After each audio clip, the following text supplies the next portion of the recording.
Hi friends, grapes எங்கள் வீட்டுக்கு guest வந்தப்போ கிரேப்ஸ் வாங்கிட்டு வந்தாங்க. அவங்க வந்து தோட்டத்து கிரேப்ஸ் நல்லா பன்னீர் திராட்சை வாங்கிட்டு வந்திருந்தாங்க.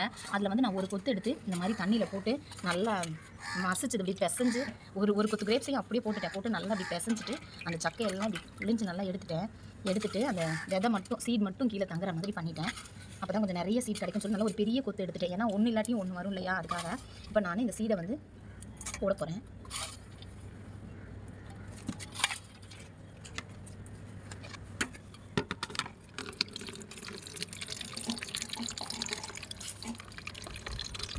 இவ்வளோ சீடு கிடச்சிருக்கு நமக்கு பாருங்கள். இவ்வளோ சீடு கிடச்சிருக்கு. நல்லா ஒரு கொத்து திராட்சையிலேருந்து இவ்வளோ சீடு கிடச்சிருக்கு. நல்லா அலசி எடுத்துட்டேன். நான் வெறும் சீடு மட்டும் இருக்கிற மாதிரி எடுத்துட்டேன். இப்போ நான் வந்து தொட்டியில் போட போகிறேன். நம்ம உரமெல்லாம் சேர்த்து வச்ச மண் இது வந்து நம்ம வேறு எந்த மண்ணுமே கலக்காமல் வெறும் நம்ம வீட்டில் உரம் சேர்த்து வச்சு அதில் உருவாக்கின இந்த மண்ணை இதில் வந்து நான் இப்போ இவ்வளோ சீடையும் நான் போடுறேன். போட்டுட்டு இதோட அப்டேட் உங்களுக்கு நான் காமிக்கிறேன். எந்த அளவுக்கு செடி வளர்ந்துருக்கு, எந்த அளவுக்கு ஒன்றுமே தெரியும்.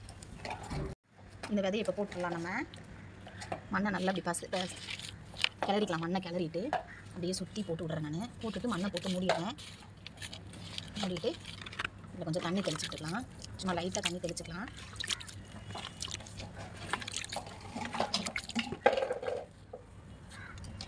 இப்போ நம்ம விதை போட்டுட்டோம். நல்ல கிரேப்ஸ் நல்ல ஒரு பன்னீர் திராட்சையோட விதை இதில் போட்டிருக்கோம். இது வந்து தண்ணி கேன். இந்த தண்ணி கேனை கட் பண்ணி இதில் மண் போட்டு நம்ம விதை போட்டிருக்கோம்.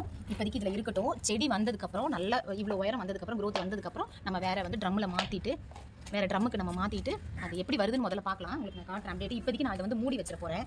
இப்படி வந்து மூடிட போகிறேன். ஏன்னா நாளைக்கு வெயில் படும்போது திறந்து வைக்கலாம். ஈவினிங்கில் இப்போல்லாம் மழை பெய்யுது இல்லைங்களா, அதனால் நான் இப்போ மாடியில் வச்சுருக்கேன். எனக்கு கீழே வந்து இடம் கிடையாது. மாடியில் தான் நான் தோட்டம் போட முடியும். அதனால் இப்போ நான் மாடியில் மொட்டை மாடியில் வைக்கிறதுனால மழை பெஞ்சதுன்னா கஷ்டம். அதனால் நான் தண்ணி தெளிச்சுட்டு மூடி வச்சிருக்கேன். நாளைக்கு வெயில் படும்போது திறந்து வச்சுட்டு ஈவினிங் மூடிட்டு பகலில் திறந்து வைக்கலாம். அப்படி வச்சு எப்படி வருதுன்றதை நான் அப்டேட் காட்டுறேன் உங்களுக்கு.